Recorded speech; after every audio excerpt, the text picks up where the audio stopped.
Aqui eu tenho 770 gramas, só que eu vou precisar retirar as sementes e a casca, para depois pesar para fazer a conta exata do açúcar.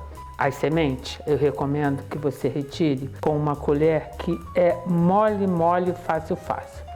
Olha só, você retira todas as sementes praticamente com uma colherada só.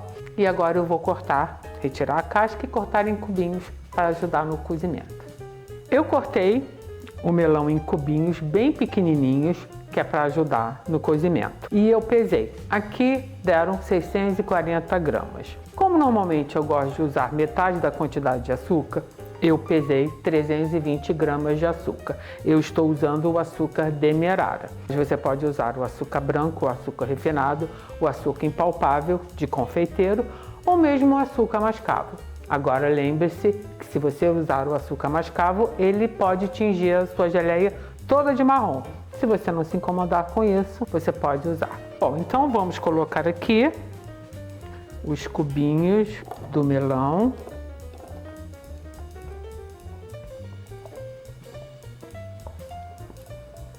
O melão, como a melancia, eles têm bastante água, então eu não vou adicionar água nessa geleia, porque senão ela vai ficar aguada. Vou usar, então, as 320 gramas de açúcar. E eu tenho aqui 50 ml de vinagre de limão. Vinagre de limão siciliano. Esse vinagre, gente, olha, eu estou apaixonada por ele.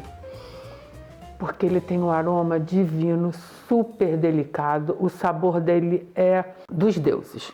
Se você ficou curioso ou curiosa com esse vinagre, dê uma olhadinha na nossa playlist de vinagres que você irá achar não só esse, como outros também.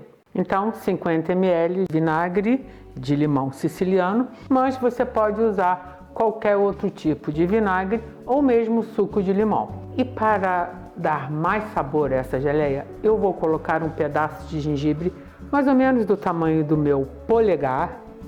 Eu estou colocando ele inteiro porque depois vai ser mais fácil de eu pescá-lo, porque eu não vou querer que fique pedacinhos do gengibre. Agora aqui eu vou mexer. Assim que começar a esquentar, o melão vai começar a soltar água, o açúcar vai se dissolver e eu vou ficar mexendo até que tenha bastante água e comece a ferver, para assim adicionar a pectina. Essa geleia, principalmente por não ter quase água agora no começo, você deve ficar de olho para que evite que o açúcar vá para o fundo e venha queimar. Então, vamos ficar mexendo. Ó, vocês podem ver, só de misturar o açúcar com o melão, está ficando um líquido. Então, eu vou cozinhar até que os pedacinhos de melão comecem a se dissolver e comece a ferver, para a gente poder dar continuidade à geleia. Então, daqui a pouco eu volto.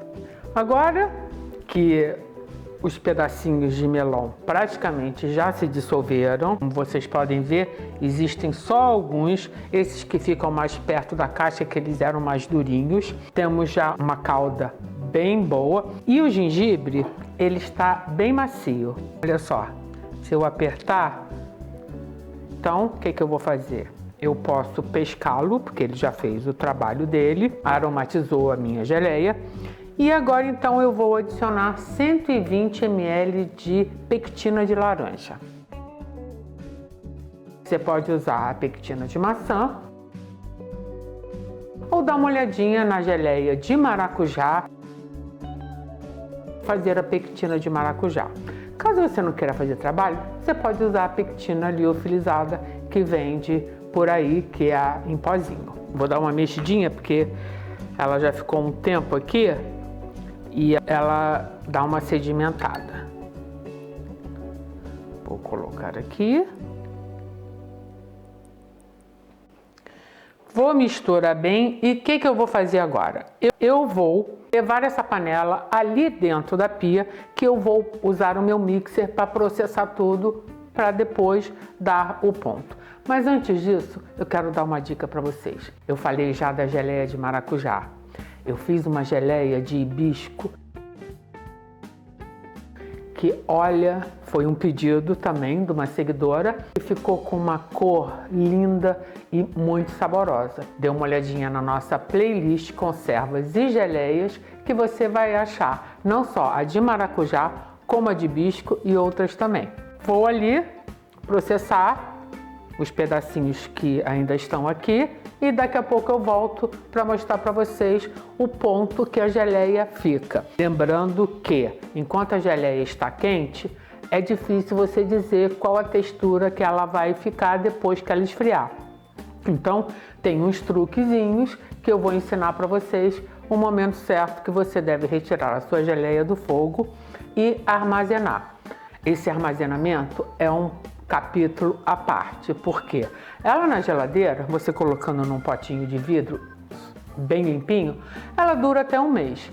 Agora, se você fizer uma quantidade grande e quiser ou guardar fora da geladeira ou mesmo presentear as pessoas, você deve dar o vácuo. Então, dê uma olhadinha no vídeo que eu fiz, como esterilizar e dar vácuo em pote de vidro. Assim você terá um produto que ele se conserva até 2 anos.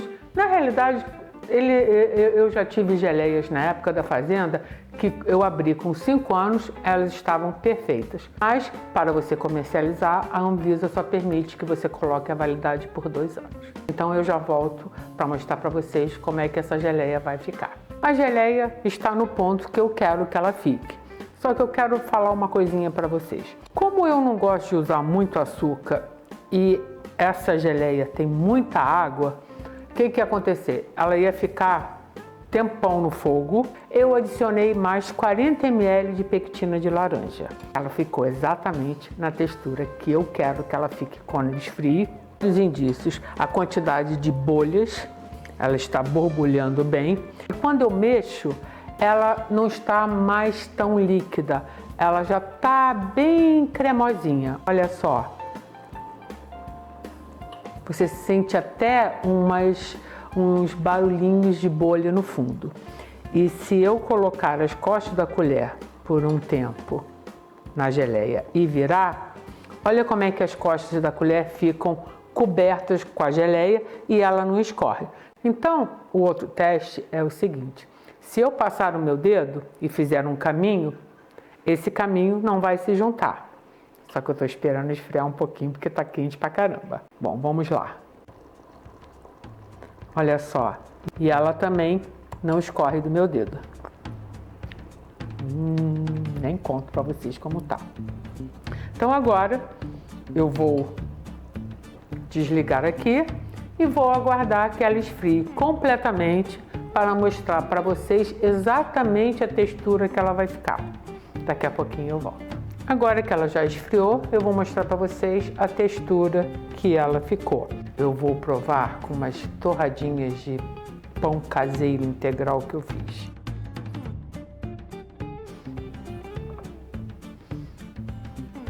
Olha só, a cor está linda, não só por causa do açúcar demerara, como também um pouquinho do gengibre. A textura está bem cremosa, ela está cristalina e um creme. Olha só como é que ela espalha bem no pão.